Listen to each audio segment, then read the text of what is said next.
주 나의 하나님이여 주를 경배합니다. 주 사랑하는 나의 마음을 주께서 아시나이다. 안녕하십니까. 반갑습니다. 지난 한 주간 동안 코로나로 또 태풍으로 어려운 시기에 여러분 잘 지내시고 계십니까? 이번 주에도 지난주처럼 온라인으로 이렇게 예배를 드리게 되었습니다. 속히 코로나 재확산이 빨리 진정이 되고 그래서 교회에서 같이 모여서 예배를 드리기를 바랍니다. 계획대로라면 다음 주까지만 온라인 예배로 드리고 그 다음 주부터는 교회에 모여서 예배를 드리도록 하겠습니다. 그렇게 하시고요.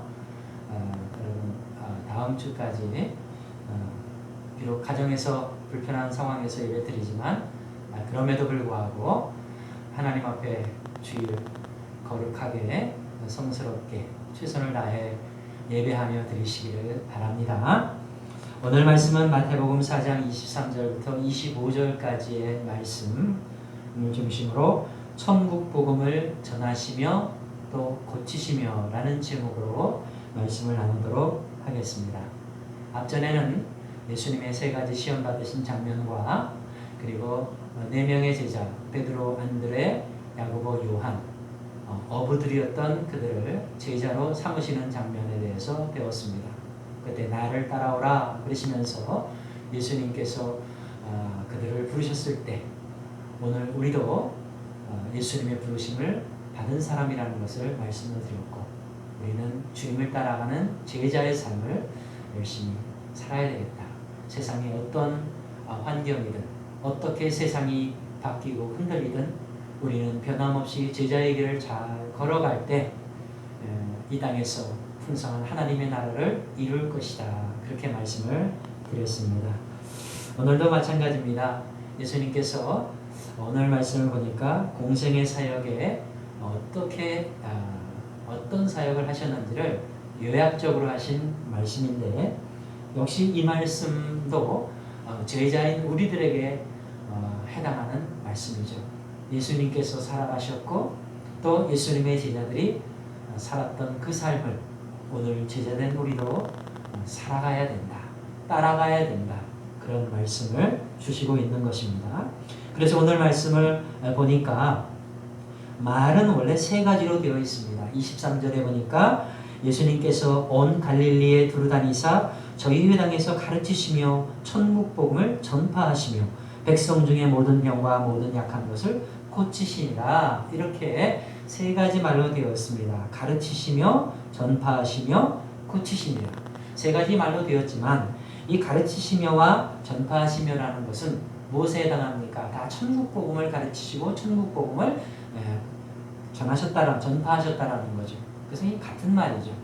그래서 이것을 천국 복음을 전하시며라고 바꾸었습니다. 한마디로 축약을 시켰습니다. 여러분, 복음을 전파하는 일만 있으면 듣는 사람들은 여럿이기 때문에 사람들의 환경과 또 마음의 상태에 따라서 다르게 받아들일 수가 있습니다. 긍정적인 면에서 다르게 받아들일 수 있다면 얼마나 좋겠습니까마는 부정적인 측면에서 오해가 되어지고 곡해가 되어질 수가 있다는 거죠. 그렇기 때문에 반드시 가르치는 다음 단계가 필요한 것입니다. 우리 교회에서도 오전에 하나님의 말씀을 설교합니다. 그런데 그것이 부족하니까 오후에는 가르치는 교육이 있는 것입니다.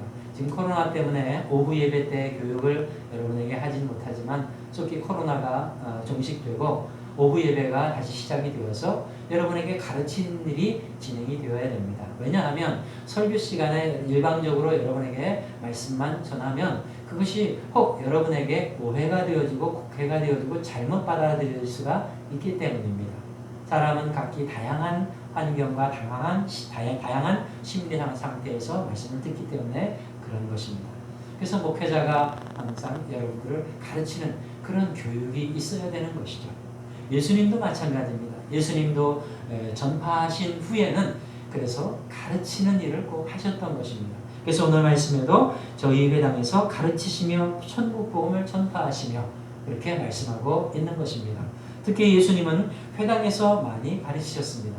사람들을 모아놓고 가르치기도 했지만 회당에서 많이 가르쳤습니다.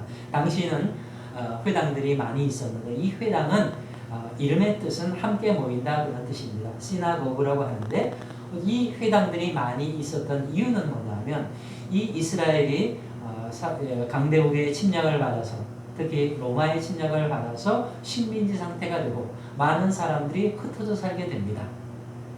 흩어져 사는 사람들도 하나님 앞에 성전에서 제사드리며 예배드릴 수가 없었기 때문에 그래도 예배는 해야 되니까 제사 형식이 아닌 어떤 다른 예배 형식을 갖추게 되었습니다. 회당에서 하나님의 말씀인 율법을 낭독하고 그것을 사람들이 또 듣고 그리고 찬송하고 기도하는 일들이 회당에서 일어났습니다. 어쩌면 우리 교회의 원시적인 형태가 바로 회당이었지 않나 그런 생각도 듭니다. 어쨌든 그런 일들이 예배하는 일들이 일어났고 그것을 예배라고 생각하기 시작했던 거죠. 그래서 유대인들이 흩어져 있는 곳에 많은 곳에 회당이 있었습니다. 심지어는 이스라엘 지역도 이방인들이 많이 섞여 있는 저 갈릴리 지역 그쪽에도 회당들이 많이 들어와 있었습니다. 이 회당에서는 회당장이 그것을 운영을 하지만 회당장이 설교하고 이런 낭독하고 하는 것이 또 그런 때도 있었겠지만 주로 랍비라고 하는 사람들의 명망이 있었던 선생들이 와서 토라를 낭독하고 또 설교도 하고 그랬습니다. 그리고 먼 곳에서 방문했던 사람들이 있다면 회당장이 잘 파악해서 그 사람을 설교자로 세우기도 했습니다. 그래서 예수님도 당시에 랍비로 여겨졌기 때문에 예수님도 회당에서 많이 설교할, 그러니까 복음을 전파할 그런 기회가 있었습니다. 그래서 예수님께서는 거기서 복음을 전파하시고 또 가르치기도 하셨습니다. 아마 가르치는 것은 많은 무리들이 모인 그곳에서 가르치셨을 것입니다. 자, 이렇게 예수님께서는 많은 회당들을 돌아다니시면서 복음을 전파하시고 또 복음을 가르치셨습니다. 그리고 이 마을 저 마을 다니시면서 복음을 전하시고 복음을 가르치셨습니다. 당시의 역사가 요세푸스에 의하면 갈릴리 지역에는 204개 정도의 도시와 마을이 있었다고 합니다. 예수님께서 제자들과 함께 그렇게 많은 마을들을 돌아다니면서 복음을 전파하시고 복음을 가르치셨다면 얼마나 많이 힘드셨겠습니까? 사실은 갈릴리 지역은 그렇게 넓은 지역은 아니지만 여러분 그 당시에는 교통수단이 발달되지 않았고 이곳저곳 돌아가는 것이 쉬운 일이 아니었습니다. 제가 얼마 전에 시골에 내려갔을 때 옛날에 초등학교 때 다녔던 학교를 한번 가본 적이 있는데 제 생각에는 굉장히 학교까지 가는 거리가 멀고 그리고 험하고 그리고 학교도 굉장히 크고 넓다고 생각했는데 실제로 차를 타고 가보니까 너무나도 짧은 거리였고 그리고 학교에 들어가보니까 운동장도 그렇고 학교도 그렇고 다 손바닥만 했습니다. 그러니까 제가 많이 컸다는 거죠. 근데 어렸을 때 몸도 작고 눈도 작고 모든 것이 작을 때는 그게 작게 보였던 거죠. 근데 작게 보였을 뿐만 아니라 실제로 그 길을 가는 것이 멀고 험했던 거죠. 교통수단도 발달되지 않았었던 때니까. 예수님 당시도 그랬습니다. 교통수단이 발달되지 않은 그곳에서 예수님은 제자들과 함께 하루 종일 이 마을 저 마을 다니시면서 천국 복음을 전파하셨고 또 한 사람들을 틈나는 대로 가르치셨다는 거죠. 예수님께서 왜 그렇게 하셨겠습니까?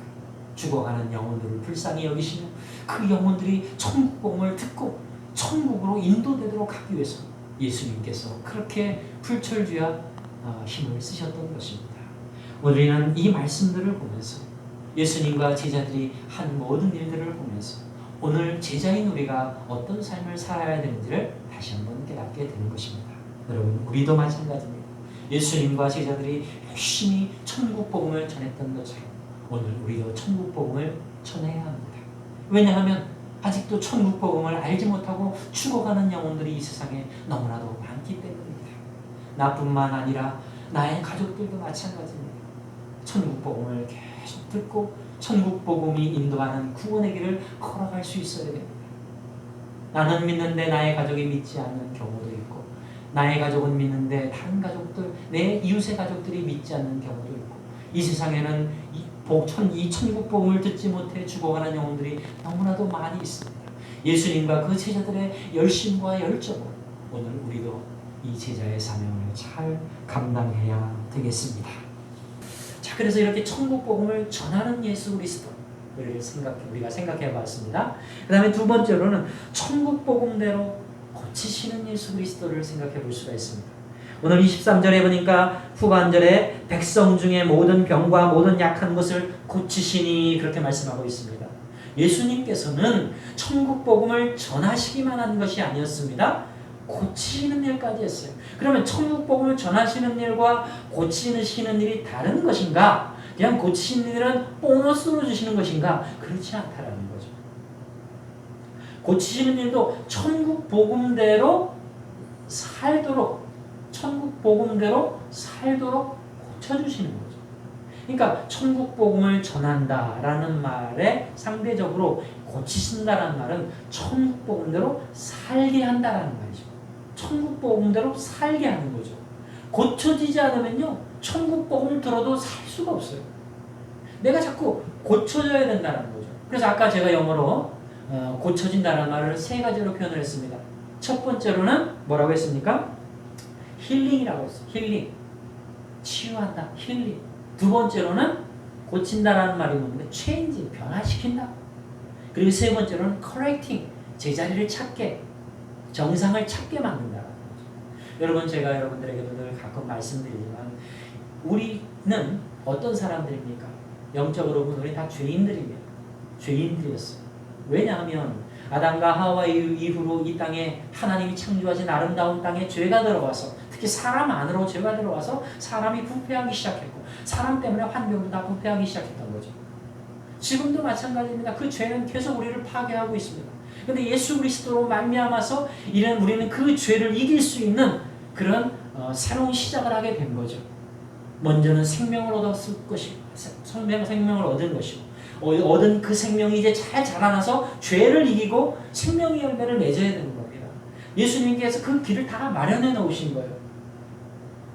이제 우리는 그 길을 걷기만 하면 되는 거죠. 그래서 우리의 이 평생의 목적이 뭐냐면 죄를 이기고 구원을 이루어가는 거죠. 그걸 다른 말로 뭐라고 표현하느냐면 하나님의 나라를 이룬다, 그렇게 표현을 하고 있는 것입니다. 자, 그렇기 때문에 우리가 이제 생명을 얻은 사람들이 되었습니다. 그러면 생명이 자라면서 생명의 열매를 맺어야 되잖아요. 생명이 자라면서 생명의 열매를 맺는다는 게 뭐냐? 그것이 바로 죄로 인해 망가진 우리가 고쳐지는 거예요. 고쳐지는 거죠. 그래서 오늘 말씀해 보니까 예수님께서 고치시는데 어떤 사람들을 고치셨냐면 두 가지 종류, 여러 가지가 있을 수 있겠지만 오늘 말씀으로만 보면 두 가지 종류의 사람들이 있습니다. 첫째로는 병자들이었어요. 병에 걸린 사람들. 그리고 두 번째로는 약한 것들을 고치셨다고 했습니다. 여러분, 병이라고 하는 것이 뭡니까? 병. 성경에서 봐도 그렇고 우리가 생각을 해도 그렇고 병이라고 하는 것은 다 죄로 인해서 온 것입니다. 물론 그 사람의 죄 때문만은 아니죠. 그 사람 자신의 죄일 수도 있지만 자기 자신은 죄가 없는데도 이 환경 자체가, 이 세상, 이 죄악된 환경 자체 때문에 내가 병에 걸릴 수가 있는 거죠. 지금 우리가 해야 할 일이 뭐냐면 죄와 싸워 이기며 생명의 나라를 만들어 가야 되는 거예요. 그걸 다른 말로 어떻게 표현하냐면 고쳐주신다, 고침받는다, 그런 뜻입니다. 이게 힐링하고 체인징하고 커렉팅하는 거죠. 고쳐주시는 거죠. 그러니까 우리가 예수 믿고 새 생명을 얻었다면 그 다음부터 해야 할 일은 고침받아야 되는 거예요. 고침받아야 되는 거예요. 내 병도 고침받아야 되고 내 약한 모든 것도 고침받아야 되는 거예요. 좀 아까까지는 병에 대해서 얘기했습니다. 이런저런 질병에 대해서 얘기했습니다. 근데 약한 것이라는 것은 조금 다른 말이에요. 물론 병 때문에 약해질 수도 있겠죠. 몸이 약해지고 마음이 약해지고 영혼도 약해질 수가 있겠죠. 근데 어쨌든 병으로 기인했든 뭐든 간에 사람이 약한 부분이 있어요. 이 세상에 살다 보면 여러 가지 환경 때문에, 사람의 환경 그리고 외부 환경 때문에 사람이 약해져요. 이 마음이 약해집니다. 상처받아서 약해지고 이런저런 문제 때문에 약해지고 이런저런 속박 때문에 약해지고 그래서 약해집니다. 그것도 고쳐져야 돼요. 근데 주님께서는 이 땅에 오셔서 복음은 천국 복음만 전하신 것이 아니라 이제 천국 복음대로 살면서 생명의 나라를 만들어가야 될 그 사람들을 하나씩 둘씩 고쳐주고 계신 거예요. 이 모습을 보면서 우리가 깨닫는 것입니다. 주님은 지금도 마찬가지예요. 우리를 고치시기를 원하십니다. 우리에게 천국 복음만 전하시고 야 그렇게 해서 살아라 그게 아니에요. 살되 제대로 살아. 가르쳐 지키게 하라. 이 지키게 하라는 말이 뭐예요? 제대로 살라 이거예요. 복음대로 제대로 살라. 그러면 어떻게 고쳐준다는 거죠. 고쳐. 변화가 되는 거죠. 여러분 교회 뭐 10년 20년 다니는데도 이게 변화가 안 돼. 치유가 안 돼. 제자리를 찾질 않아. 그럼 이게 지금 고쳐지는 게 아니에요. 수없이 천국 복음을 들었어도 듣기만 하고 끝난 거예요. 그 복음대로 살면서 고쳐져야 되는 거거든요. 살면서 고쳐져야 되는 겁니다. 가르쳐 지키게 하라. 지켜야 되는 거예요. 복음대로 산다는 건 지킨다는 거잖아요. 근데 그 지키는 과정에서 우리가 고쳐지는 거예요. 왜? 주님이 고쳐주시니까. 말씀을 이루시는 주님이 고쳐주시기 때문에. 여러분 우리가 말씀대로 살면요. 그 말씀을 이루셔요. 여러분. 그리고 말씀을 이루시기 때문에 고쳐지는 거예요. 제자리를 찾는 거예요. 흩어졌던 무너졌던 모든 나의 삶이 나의 성품과 나의 모든 삶이 제자리를 찾는 것입니다. 변화가 되는 거예요. 망가졌던 것들이 다시 되살아나는 것이죠. 이걸 고쳐진다. 그렇게 표현을 하는 것입니다. 여러분 제자의 삶이란 뭐냐? 천국 복음을 잘 듣고 그 말씀대로 살면서 고쳐진 인생이 되어가는 거예요. 내 얻은 생명이 다시 살아나서 더 잘 자라나서 생명의 열매를 맺어야 되는 거죠. 이렇게 변화가 되어야 되는 겁니다. 가정이 고쳐지려면 내가 고쳐져야 되는 거예요. 제자는 나를 고치는 사람입니다. 나부터 고쳐야 되는 거예요. 그래서 카페에 들어오면 거기 스티커 하나 있습니다. 처음 우리 노예에서 준 건데 나부터 고치겠습니다. 고쳐야 돼요. 내 스스로. 제자의 기본은 스스로 자기를 천국 복음대로 살면서 고치는 거죠. 그래야만 다른 사람을 고칠 수가 있으니까. 그래야만 가정도 고칠 수 있고 교회도 고칠 수 있고 일터도 고칠 수 있고 세상 이웃도 고칠 수가 있기 때문에 여러분 스스로 고치시기 바랍니다. 근데 내 힘으로 안 되죠. 그래서 우리 주님이 안수해 주시고 주님이 고쳐주시는 거예요. 그렇게 보여주신 거예요. 주님이 2000년 전에 주님이 직접 돌아다니면서 고치시면서 보여주신 거예요. 왜? 고치는 주체는 주님이시라는 걸 보여주신 거예요. 천국 복음을 들었으니까 너희들 천국 복음대로 살면 고쳐질 것이다. 아니에요. 고치는 건 주님이 고치신 거잖아요. 그러니까 오늘도 똑같은 거예요. 2000년 후인 오늘도 천국 복음을 잘 듣고 복음대로 산다. 이 산다는 것도 내가 스스로 못 살잖아요. 주님과 동행해야 살 수 있는 거잖아요. 주님과 함께 해야 살 수 있는 거잖아요. 결국 주님이 인도해 주셔야, 주님이 밀어주시고 끌어주셔야 내가 복음대로 살 수가 있는 것 아니에요. 고쳐지는 것도 마찬가지입니다. 주님이 고쳐주셔야 되는 거예요. 주님이 나를 안수해 주시고 나를 보듬어 주셔야 고쳐지는 거죠. 그래서 2000년 전에 예수님이 직접 돌아다니면서 그거 고치신 거예요. 주님이 고치시는 거라고. 주님이 고치시는 것을, 분의 주체라는 것을 가르쳐 주신 거죠. 오늘도 마찬가지라는 거죠. 내가 스스로를 고칠 수가 없어요. 어느 사람도 나를 고칠 수가 없어요. 오직 주님만이 고칠 수가 있기 때문에 나는 주님을 꼭 붙들고 늘 주님과 동행하면서 먼저 나를 고치고 그 다음에 다른 사람에게 천국 복음을 전하면서 그에게도 주님이 안수하셔서 주님이 고치시도록 기도해야 되는 거죠. 그럴 때 그도 고쳐질 수가 있는 것입니다. 그러니까 가정도 그래서 변화시키고 일터도 변화시키고 교회도 변화시키고 이웃도 변화시킬 수가 있고 하나님의 나라를 이룰 수 있고 생명의 열매가 맺는 생명의 나라를 이룰 수가 있는 것입니다. 여러분 이것이 예수님의 공생의 사역의 핵심이었습니다. 천국 복음을 전하시고 고치셨다. 오늘 우리가 제자로서 우리가 살아가야 할 삶도 우리가 붙들고 있는 사명도 똑같은 것입니다. 천국 복음을 잘 듣고 복음대로 살고 고쳐가야 된다. 먼저 나를 그리고 내 이웃을 그게 제자의 사명인 것입니다. 여러분, 이 사명을 다시 한번 생각하시고 여러분들이 제자의 길을 잘 걸어가시기 바랍니다. 예수님 당시에 많은 병자들이 몰려왔고 많은 약한 것을 가진 사람들이 몰려왔지만 예수님이 안수하시면서 고쳐주시니까 다 다시 일어나고 다 다시 살아나고 다 다시 제자리를 찾았습니다. 다 변화가 되었어요. 여러분, 오늘도 마찬가지입니다. 병에 걸렸습니까? 약한 것이 있습니까?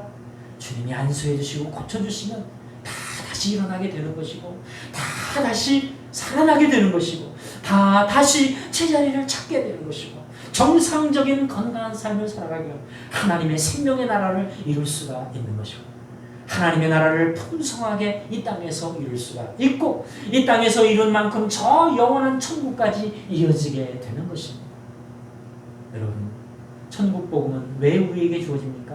죽어서 천국 가라고 그 말이 아니라 이 땅에서 주님과 함께 주님이 주시는 힘으로 이 땅에서 천국을 이루면 그 이룬 만큼 저 영원한 나라에서 누리게 될 것이라는 그 이야기를 하는 거예요.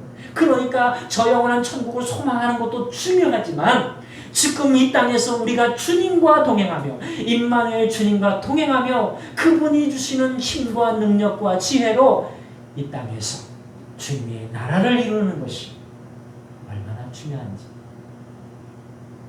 다시 말하면 천국 복음대로 살며 우리가 고쳐지고 다시 제자리를 찾아서 생명력 있는 삶을 살아가며 생명의 열매를 맺는 그 삶이 천국 복음에 다 들어있는 거죠. 여러분, 그 복음을 나에게 적용시키고 그리고 다른 사람에게도 나누어 줄 수 있는 참된 제자의 삶을 살아가시길 바랍니다. 지금 코로나로 또 여러 가지 태풍으로 참 어수선합니다. 그렇지만 우리는 세상 사람들과 같이 흔들리지 않고 하나님이 내게 주신 소망의 나라를 바라보면서 내가 누굽니까? 주님의 제자입니다. 그러니까 나는 항상 주님과 동행을 해야 돼요. 동행하지 않는다면 그 제자인지 의심해 봐야 돼요. 주님과 동행한다는 게 뭐예요? 옆에 주님만 계신다는 거예요? 그게 아니죠. 주님의 도우심을 받아야 돼요. 주님이 직접 나의 삶을 끌고 가셔야 돼요. 주님의 우리 뒤를 우리는 목자 되신 주님의 뒤만 따라가면 돼요. 그래서 복음에 참여하고 복음대로 살고 그러면서 이 힐링하고 체인지하고 커렉팅하는 거죠. 변화되고 제자리를 찾고 하나님의 나라를 세워가는 것입니다. 저는 이번 한 주간 여러분들이 세상 사람들은 어떻게 살든 여러분들이 하나님이 여러분이 주신 소망을 향해 더 믿음으로 꿋꿋하게 걸어나가시기 바랍니다. 제자의 사명을 가지고 제자로서 믿음, 소망, 사랑으로 그 나라를 바라보면서 한 걸음 한 걸음 앞으로 걸어나가시기 바랍니다. 그러면 그 속에 모든 것이 다 들어있습니다. 하나님께서 여러분의 삶을 풍성하게 만들어주시고 여러분이 하나님으로부터 받은 그 소망을 이루실 줄 믿습니다. 여러분의 가정과 일터와 여러분의 인생에 주신 그 소망을 반드시 이루는 멋진 제자들이 될 줄 믿습니다. 여러분, 한 주간 더 그런 제자로 살아가시기를 주님의 이름으로 축원하고 축복합니다. 기도하겠습니다. 하나님 아버지, 감사합니다. 우리에게 부족한 우리에게 아직도 죄가 많은 우리에게 제자로서 인정하시고 제자의 사명을 주신 하나님 감사합니다. 오늘 말씀을 통해 제자가 어떻게 살아가야 되는지 다시 한번 깨닫게 해주셔서 감사합니다. 내게 주신 천국 복음 얼마나 소중한 것인지를 다시 한번 깨닫고 늘 천국 복음을 더 깊이 깨달아 알 수 있도록 늘 노력하게 해 주시옵소서. 그리고 천국 복음대로 사는 일에 힘쓰게 해 주시옵소서. 그 속에서 주님이 주시는 힘과 능력과 지혜로 우리가 치유받고 변화되고 그리고 제자리를 찾아서 우리의 생명이 날로 자라나며 열매를 맺어서 하나님의 나라를 이루어가게 해 주옵소서. 내 안에 하나님의 나라를 이루게 하시고 가정에 하나님의 나라를 이루게 하시고 교회와 일터 속에 하나님의 나라를 이루게 하시고 이 땅에서 머물러 살아가는 모든 곳에서 하나님의 나라를 이루어가는 그런 아름다운 제자의 삶을 살게 하여 주시옵소서. 사랑하는 꿈을 주는 게 모든 성도들이 그런 멋진 삶을, 풍성한 삶을 살게 해주시기를 원하며 예수 그리스도의 이름으로 기도하옵나이다. 아멘. 어려운 시기지만 그럼에도 불구하고 하나님께서 주시는 그 나라를 바라보면서 의와 평강과 희락으로, 그리고 믿음과 소망과 사랑으로 잘 살아가셔서 이 한 주간도 여러분에게 잊혀지지 않는 멋진 한 주간이 되시길 주님의 이름으로 축복합니다.